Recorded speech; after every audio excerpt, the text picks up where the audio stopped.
하이델베르그 교리문답 제33주일 제88문 사람의 참된 회개 또는 회심은 무엇입니까? 옛 본성이 죽고 새 본성으로 살아간다는 것입니다. 제89문 옛 본성이 죽어간다는 것은 무엇입니까? 우리가 우리 죄로 하나님을 진노하게 했던 것을 진심 어린 슬픔으로 애통해하고 점점 더 죄를 미워하고 죄를 피하는 것입니다. 제90문 새 본성으로 살아간다는 것은 무엇입니까? 그리스도로 말미암아 하나님 안에서 진심으로 즐거워하고 하나님의 뜻에 따라 모든 선을 행하며 살기를 사랑하고 즐거워하는 것입니다. 제91문 선행이란 무엇입니까? 오직 참된 믿음으로 하나님의 율법에 일치하게 하나님의 영광을 위하여 행하는 것이며 우리 자신의 소신이나 혹은 사람의 교훈에 근거를 두고 행하지 않는 것입니다. 말씀 묵상 후에는 찬송 1A장을 통해 사도신경을 함께 고백한 후 시편 51편의 5절, 6절, 7절을 이어서 부르도록 하겠습니다. 오늘 읽는 설교는 허승길 박사님께서 작성하신 교리문답 제33주일에 대한 설교입니다.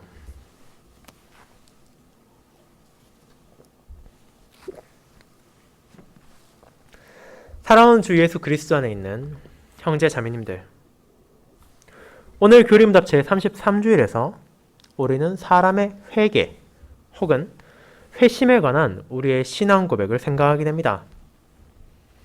여기에 나오는 회개와 회심은 본질적으로는 같은 뜻을 가진 말입니다. 우리는 주로 이방 종교 혹은 무신앙에서 교회로 돌아오는 사람들에게 회심이란 말을 사용하고, 회개란 말은 이미 교회에 속한 신자가 죄를 뉘우칠 때 사용해 왔습니다. 하지만 이 두 말 사이에 근본적인 차이란 존재하지 않습니다. 여러분이 사도들의 설교들을 살펴보면 이 두 표현이 구별 없이 사용된다는 것을 볼 수 있을 것입니다. 그리고 오늘 우리가 사람의 회개에 대해 생각할 때 이것을 사람의 일로 여겨서는 안 됩니다. 오늘날도 여전히 부흥회나 전도 집회 등에서 강사들이 신앙의 선택을 촉구한 일들을 여러분은 볼 수 있습니다. 이렇게 할 때 어떤 식이든지 무언가 결과가 나올 수 있다는 것을 저는 부인하지 않습니다. 그러나 이렇게 함으로 회심 혹은 회개를 말씀을 통한 성령 하나님의 역사보다는 그저 사람의 노력의 결과, 사람의 결심의 결과로 보는 위험이 생기게 됩니다. 그리고 회개를 이렇게 볼 때 우리는 점점 더 사람의 선택을 강조하게 되고 결과적으로 하나님의 역사가 아니라 회개한 사람의 도덕적인 가치를 높이는 데 초점이 맞춰질 수 있는 위험이 있습니다. 이에 대해 다루고 있는 교리문답의 내용을 저는 참된 회개에 나타난 하나님의 은혜라는 제목으로 설교하고자 합니다. 그리고 이를 세 소주제로 나누어 첫 번째, 진정한 회개는 하나님의 은혜다. 두 번째, 진정한 회개를 하라. 세 번째, 회개로부터 선을 행하라는 부분으로 하나씩 살펴보고자 합니다. 먼저 첫 번째, 진정한 회개는 하나님의 은혜다에 대해 생각해 보겠습니다.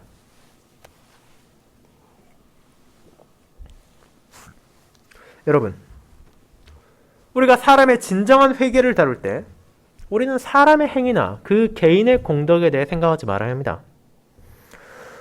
그 대신 우리는 사람의 회개에서 나타나는 하나님의 은혜로운 사역과 은총에 관해 말해야 마땅합니다. 하나님께서 그분의 주권적인 은혜 가운데서 우리를 택하셨습니다. 하나님께서 영적으로 죽은 우리를 불러내셔서 영광 중에 계시는 그분을 알게 하셨습니다. 하나님께서 우리를 죄악된 생활에서 회개하도록 하여 그분의 뜻을 순종하는 생활로 인도하십니다. 그렇게 하셔서 우리가 그분의 영광을 위해 살 수 있게 하셨습니다. 그럼 하나님께서 이를 어떻게 이루십니까? 하나님은 우리를 회개로 인도하기 위하여 그분의 말씀을 방편으로 사용하십니다. 히브리서 4장 12절은 다음과 같이 말합니다. 하나님의 말씀은 살아있어, 활력이 있어. 좌우의 날선 어떤 검보다도 예리하여 혼과 영과 및 관절과 골수를 찔러 쪼개기까지 하며 또 마음의 생각과 뜻을 판단하십니다. 이 말이 말하는 것은 그 복음의 말씀을 통하여 우리의 저항이 무너지고 하나님의 성령에 붙들리게 된다는 것입니다. 그 결과로 우리는 주 예수 그리스도와 살아있는 교제를 가지게 됩니다. 그렇게 누군가가 진정한 회개에 대해서 말하고자 한다면 우리는 그리스도를 바라봐야 합니다. 예수 그리스도, 십자가에서 죽으셨던 그분께서는 지금 살아계십니다. 그분은 십자가에서 순환을 당하셨으나 부활하심으로 승리하셨습니다. 지금 그분께서는 하늘에 있는 영광의 보좌에 앉아 계십니다. 자, 그러나 그분과 신자의 교제가 끊어진 것이 아닙니다. 우리는 지금 이 순간에도 여전히 그분과 교제를 나누고 있습니다. 그리스도께는 머리이시고 우리는 그분의 몸의 지체입니다. 그분은 포도나무이고 우리는 그 나무의 가지입니다. 그분께서 포도나무고 우리가 가지라면 우리 안에 마땅히 나타나야 하는 것은 그분의 생명입니다. 그분께서 우리의 머리이고 우리가 그분의 몸의 지체라면 우리는 전 생활을 머리이신 그분의 뜻에 따라 다스림 받아야 할 것입니다. 그리고 그분께서는 동시에 우리의 영광스러운 중보자이시며 우리의 생활은 그분과 교제를 나누는 가운데 아버지를 섬기는 활동으로 충만해야 할 것입니다. 그러나 우리 자신을 살펴보십시오. 우리는 정말로 이 모든 것을 드러내고 부족함 없이 나타내고 있습니까? 우리는 가끔 이와는 정반대되는 활동을 하지 않습니까? 왜 그렇습니까? 이유는 여기에 있습니다. 우리는 분명 온전한 사람이 되도록 부름받았습니다. 우리 주 예수님께서는 그러므로 하늘에 계신 너희 아버지의 온전하심 같이 너희도 온전하라고까지 명하셨습니다. 그러나 우리가 이 세상에 사는 동안 우리는 그 온전함에 이를 수는 없습니다. 물론 저와 여러분 모두가 한순간에 온전한 사람으로 변화될 때가 찾아올 것입니다. 성경은 마지막 나팔에 순식간에 호련히 다 변화하리라고 약속하고 있습니다. 이때 우리가 살과 피를 가진 부활한 몸으로 하나님의 영광스러운 나라에 나아갈 것이고 그때 우리는 어떤 부족함도 없이 하나님과의 교제를 나누게 될 것입니다. 이 일이 예수 그리스도께서 다시 오실 때 일어날 것입니다. 하지만 이 세상에 사는 동안에는 우리의 변화는 그와 같이 순간적으로 완벽하게 이루어지는 것이 아니라 하나님의 형상을 따라 점차적으로 새롭게 되고 조금씩 변화해 나가는 것입니다. 그리고 주 예수 그리스도께서는 그분의 말씀과 성령을 통한 회개의 방법으로 온전함에 이르게 하시는 일을 우리 안에서 역사하십니다. 그와 같은 회개에 의해서 주님께서는 점차적으로 우리를 악의 사슬에서 노연하게 하시고 영광스러운 변화의 순간으로 이끄시는 것입니다. 그것이 우리를 두 번째 진정한 회개를 하라라는 부분으로 인도할 것입니다.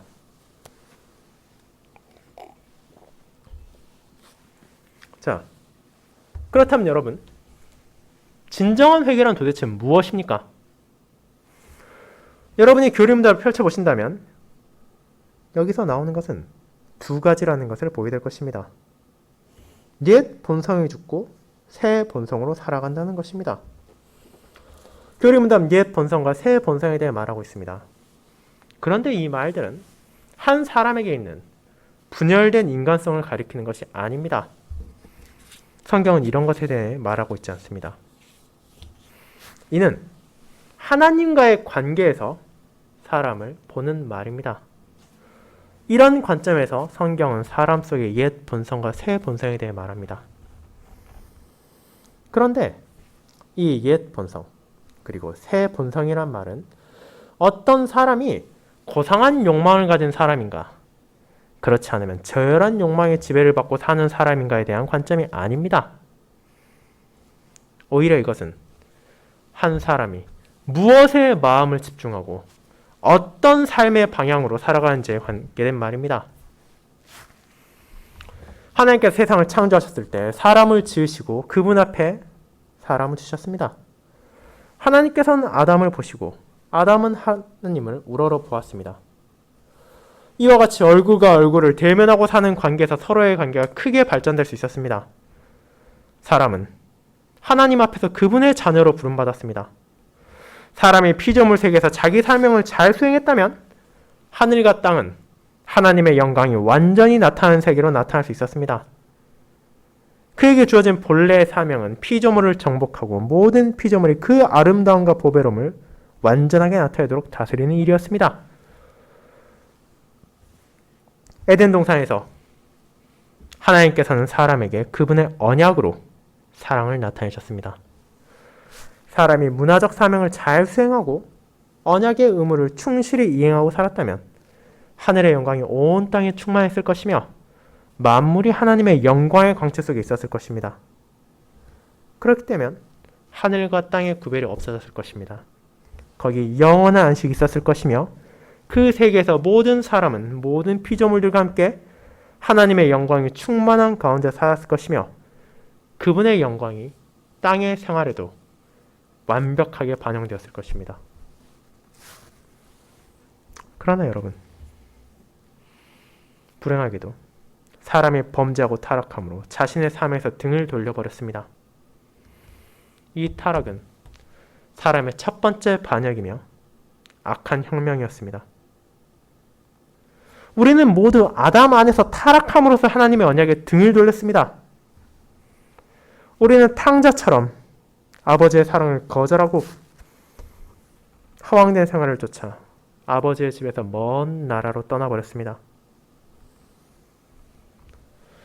그러나 그렇게 떠나간 곳에서 만족을 찾을 수 있습니까?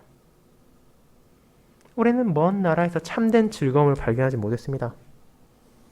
거기서 발견한 것은 다만 순간적인 즐거움, 육신의 쾌락뿐이었습니다. 그 결과 다 기르는 양처럼 되어버렸습니다. 각기 자기 길로 뿔뿔이 흩어졌습니다. 이렇게 함으로써 사람은 하나님의 뜻을 거슬러 세상을 파괴하고 만물을 썩음의 종로로 사게 만들었습니다. 이 세상에서 빛을 흐리게 하였고 온 땅에 밤이 오게 했습니다. 그리고 우리는 지옥 같은 영원한 밤에 스스로를 내던졌습니다. 이 같은 세상에 은혜로우신 하나님께서는 그분의 아들 예수 그리스도로 말미암은 복음을 주셨습니다. 하나님 아버지께서는 그분의 독생자를 언약의 중보자로 보내셨습니다. 하나님 아버지와 우리와의 화목의 길을 열기 위해 성자 하나님을 이 세상에 보내셨습니다.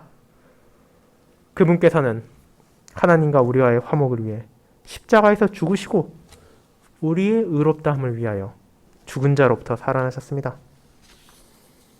그분은 하늘에 오르시고 성령의 선물을 아버지 하나님으로부터 받으셨고 그분께서는 그분의 말씀과 성령을 우리에게 보내주심으로 우리를 그분께로 이끌어 주셨습니다. 자, 이제 이 시점에서 다시 한번 정리해 보도록 합시다. 우리는 우리 자신의 죄로 말미암아 상처받고 비참한 자로서 그분에게로 왔습니다. 그러나 은혜로우신 하나님께서는 우리를 받아주셨고 우리를 죄에서 깨끗하게 해주셨습니다. 그리고 우리를 고쳐주시고 우리에게 의의 옷을 더럽혀지지 않은 아름다운 옷을 입혀주셨습니다. 그래서 우리는 이제 모든 은혜의 하나님으로 말미암아 새롭게 된 새로운 피조물이 되었습니다. 그렇다면 이제 옛 본성이 죽는다는 것은 어떤 의미를 가지고 있습니까? 교리입니다. 제89문의 답은 이렇게 말하고 있습니다. 우리가 우리 죄로 하나님을 진노하게 했던 것을 진심 어린 슬픔으로 애통해하고 점점 더 죄를 미워하고 죄를 피하는 것입니다. 라고 말입니다. 자, 여기에서 말한 옛 본성이 죽는다는 것은 믿는 사람이 고백하는 신앙입니다. 불신자가 이렇게 말할 수는 없습니다. 죄를 중심으로 슬퍼한다는 것은 하나님을 향한 진리를 깨닫지 못한 자들은 결코 말할 수 없는 것이기 때문입니다. 죄로 인해 슬퍼하는 것, 하나님을 진노하게 했던 것을 진심 어린 슬픔으로 애통해할 수 있는 것은 복음 설교의 결과로 참된 믿음으로 이를 받아들이는 신자에게서만 나타날 수 있습니다. 하나님께서는 그분의 아들 예수 그리스도로 말미암아 우리에게 완전한 구원을 주셨습니다. 우리의 모든 죄를 그분의 공로로 사해 주셨습니다. 그리고 그분 안에서 더 이상 우리를 범죄한 자, 타락한 자로 보지 않으시고 그분의 자녀로서 보십니다. 그러나 여러분, 우리는 아직도 여전히 종종 옛 본성을 가진 사람의 생활로 돌아갑니다. 복음 설교를 들으면서도 우리는 여전히 우리 안에 새롭게 되지 않고 성화되지 않은 요소가 있다는 것을 발견하며 옛 본성의 저항이 있다는 것을 깨닫게 됩니다. 그리고 우리가 하나님의 뜻에 따라 온전히 사는 것을 실패하고 또 실패한다는 것을 인정하게 됩니다. 그 결과 우리는 참된 그리고 진심 어린 슬픔을 가질 수밖에 없습니다. 여러분, 하지만 이 거룩한 슬픔까지도 사람의 자연적인 본성에서 나오는 것이 아니라 하나님께로부터 오는 것입니다. 이 슬픔을 통해서 나는 나의 옛 본성을 따르는 생활의 길을 죽음의 길로 바라보며 정죄할 수 있게 됩니다. 지금의 나 자신 안에서 슬픔을 느낍니다. 나의 현재의 생활에 만족하는 것이 아니라 그것의 부족함을 깨달았기에 하나님 앞에 자신을 겸손하게 낮추게 됩니다. 그리고 주님, 이제는 제가 달라지기를 원합니다. 주님의 형상을 따라 나를 새롭게 만들어 주옵소서라고 기도하며 하나님의 은혜를 구하게 될 것입니다. 이렇게 우리는 하나님 안에서 슬픔이 기쁨과 함께한다는 것을 보게 됩니다. 옛 본성을 가진 사람이 죽는 것과 새 본성을 가진 사람이 살아가는 것은 동시에 일어나는 것입니다. 그리고 이와 같은 새 본성으로 살 때에만 느낄 수 있는 큰 기쁨이 있습니다. 하나님께서는 아담과 하와의 타락 이후 잃었던 그분의 형상을 우리 안에서 회복시켜 주십니다. 물론 새 본성을 가진 사람이라 하더라도 그 말이 우리가 완벽해졌다는 것은 아닙니다. 우리는 여전히 옛 본성의 잔재와 싸우고 있습니다. 이 옛 본성은 우리의 마음을 충동하고 다시금 생명의 길보다는 죽음의 길로 나아가라는 유혹을 멈추지 않고 우리에게 던지고 있습니다. 그러나 하나님께서는 그분의 은혜 안에서 참된 생명의 길을 우리에게 보여주십니다. 우리 안에 있던 거룩한 소망을 일깨워 주십니다. 그래서 생명의 길인 주님의 뜻에 따라 다시 생활할 수 있게 하시는 것입니다. 하나님께서는 예수 그리스도를 통해 우리 안에 진정한 기쁨과 진정한 사랑을 일깨워 주십니다. 그래서 우리는 하나님의 뜻에 따라 선행을 하며 살 수 있게 됩니다. 여러분, 이것이 바로 하나님의 놀라운 은혜입니다. 이것이 하나님께서 우리를 예비하신 구원입니다. 자, 그렇지만 여기서 우리는 회개를 두 단계, 즉 슬픔과 기쁨이라는 구별된 관계로 나누어서는 안 됩니다. 말하자면 회개를 말할 때 먼저 죄로 인하여 슬퍼하고 그 다음에 진심으로 기쁨을 가져야 한다고 말하지 않아야 합니다. 논리적으로 이 말은 옳아 보이지만 영적인 세계에서는 옳지 않습니다. 왜냐하면 참된 회개에는 이 슬픔과 기쁨이 서로 나눌 수 없이 긴밀하게 연결되어 있기 때문입니다. 회개하지 않는 사람은 자기 죄 때문에 슬픔은 가지지만 그 마음속에 기쁨을 가질 수 없습니다. 주 예수님을 배반했던 가룟 유다를 생각해 보십시오. 그는 분명 자기의 죄로 인해 슬퍼했습니다. 그러나 그는 그 마음속에 기쁨을 가질 수 없었습니다. 그에게 있던 것은 그저 슬픔뿐이었습니다.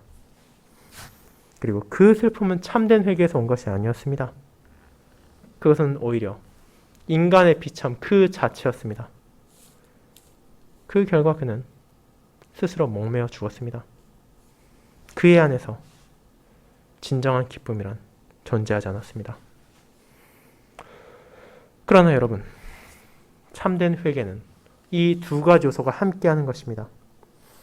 옛 본성을 가진 옛 사람이 죽고 동시에 새 본성을 가진 사람이 살아나게 됩니다. 회개하는 사람의 마음속에는 참된 슬픔과 기쁨이 함께하는 것이기 때문입니다. 그리고 참된 회개는 눈물과 웃음이 동반합니다. 이 회개야말로 하나님의 은혜로운 사역입니다. 회개로 말미암아 하나님께서 우리를 더욱더 새롭게 하시고 그분의 나라로 인도하십니다. 그리고 그런 회개로 우리의 신앙 또한 새로워지고 힘을 얻게 됩니다. 여러분, 이와 같은 참된 회개는 우리의 생활에 있어 긴장을 가져옵니다. 진실로 회개한 사람은 자신이 선행을 해야 한다는 것을 깨닫게 됩니다. 그리고 진실로 회개한 자는 바울이 디도서 2장 14절에서 무엇을 말했는지 이해하게 됩니다. 이는 다음과 같습니다. 그가 우리를 대신하여 자신을 주심은 모든 불법에서 우리를 속량하시고 우리를 깨끗하게 하사 선한 일을 열심히 하는 자기 백성이 되게 하려 하심이라. 그렇게 행위가 없는 믿음은 죽은 것입니다. 행위가 없는 믿음은 헛되며 그 자체가 거짓입니다. 왜냐하면 참된 믿음, 진정한 회개란 반드시 그 열매를 나타내기 때문입니다. 그리고 이를 통해 마지막 부분, 회개로부터 선을 행하라를 살펴보도록 하겠습니다.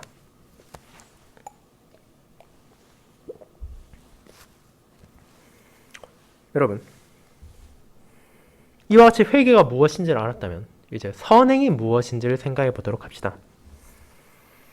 선행이란 특별한 성취나 뛰어난 업적을 가리키는 것이 아닙니다. 선행은 아주 단순하게 하나님의 뜻을 따라 하나님의 율법에 일치하게 그리고 그분의 영광을 위해서 행동하는 것입니다.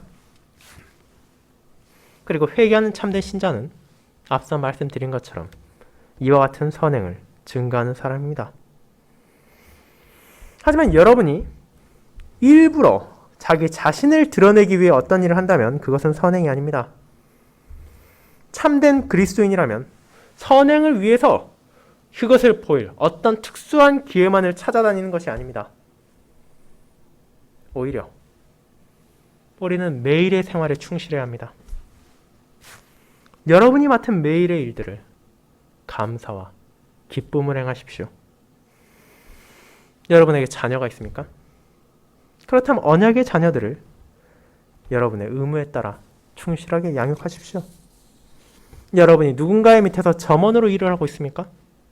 그렇다면 하나님의 자녀로서 정직하고 책임있게 일하시고, 여러분이 학생이라면 하나님의 자녀로서 그 모든 시간을 낭비하지 말고 하나님의 영광을 위해서 그분께서 주신 선물들을 선하게 사용하십시오. 이와 같이 여러분이 어디에 있든지, 여러분이 나이가 몇 살이든지, 여러분이 어느 자리에 있든지 주 예수 그리스도 안에서 우리는 항상 자신이 참된 그리스도인이라는 것을 증거하며 자신에게 주어진 소명에 신실에 임해야 합니다. 그리고 그 모든 것을 임하는 과정에 있어 오직 하나님의 뜻을 따른다는 기준 안에서 생활함으로 선행을 드러낼 수 있는 것입니다. 그렇게 여러분에게 주어진 모든 일들을 주님과의 교제 안에서 행하십시오. 그리스도와 교제하며 먹고 마시고 잠자고 일하십시오. 무엇을 하든지 하나님의 영광을 위해 사십시오. 그렇다면 여러분의 삶에서 나타나는 그 모든 향이 감사의 제물의 향처럼 하나님을 향할 것입니다. 여러분이 참된 믿음으로 걸어간다면 하나님께서는 그 모든 생활이 합당하다는 것을 인정해 주실 것이며 그분의 부르심과 택하심이 여러분 안에 주어졌다는 것을 확신하게 될 것입니다. 이때 여러분의 생활은 여기 이 세상에서도 온전함을 추구하는 생활이 됩니다. 원래 아담에게 있었던 생활이 되살아나게 됩니다. 우리의 생활 그 자체가 하나님의 영광과 찬양이 됩니다. 우리의 생활이 비록 여전히 부족할지언정 온전함을 향해 나아가며 우리가 변화될 순간을 위해 우리의 혈육이 영광스러운 미래를 얻을 하나님의 나라에 들어갈 순간을 위해 하나님의 은혜로 준비됩니다. 여러분, 이와 같이 우리는 하나님의 나라에서 완전하게 될 약속을 분명히 받았습니다. 이것은 놀라운 은혜입니다. 우리는 하나님의 자녀로서 천국의 유업을 받을 자로 거듭났습니다. 그러나 이 땅에서 우리는 여전히 곤고한 사람입니다. 이 사망에서 누가 나를 건져주겠습니까? 누가 나를 완전한 생활로 이끌어 주십니까? 이 땅의 삶에서 긴장이 있습니다. 그러나 우리는, 여러분은 주이신 예수 그리스도로 말미암아 하나님께 감사할 수 있습니다. 하나님께서 그분의 은혜로운 능력으로 우리를 부르시고 그분께로 인도해 주실 것입니다. 그때 우리는 이 은혜에 다음과 같이 말할 수 있을 것입니다. 주님께서 나의 하나님이십니다. 주 하나님을 찬양합니다. 나라와 권세와 영광이 영원히 아버지의 것입니다. 라고 말입니다. 여러분, 이 땅에서 우리는 여전히 약하고 종종 쓰러집니다. 이 사실 자체를 우리는 부인할 수 없습니다. 그러나 우리의 신실하신 언약의 하나님께서 그분의 사랑 가운데 우리를 보존하시며 그분께서 우리 속에서 시작하실 선한 일을 반드시 이루실 것입니다. 약하고 넘어질 때 우리가 슬픈 마음으로 호소한다면 언약에 신실하신 하나님께서는 그분의 은혜와 능력으로 우리를 받아주시고 우리에게 그 생명의 길을 끝까지 나아갈 수 있는 힘을 주시며 그런 우리를 붙잡아 주실 것입니다. 그리고 우리가 마침내 예수 그리스도의 날에 온전함 가운데 영광의 하나님을 마주하게 될 것임을 깨닫게 하실 것입니다. 우리는 하나님의 말씀 가운데 주어진 이 복음의 약속을 분명히 믿습니다.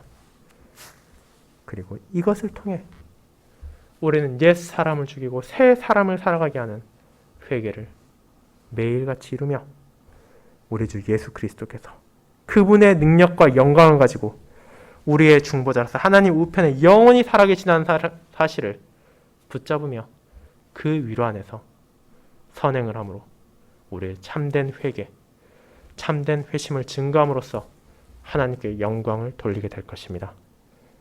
아멘.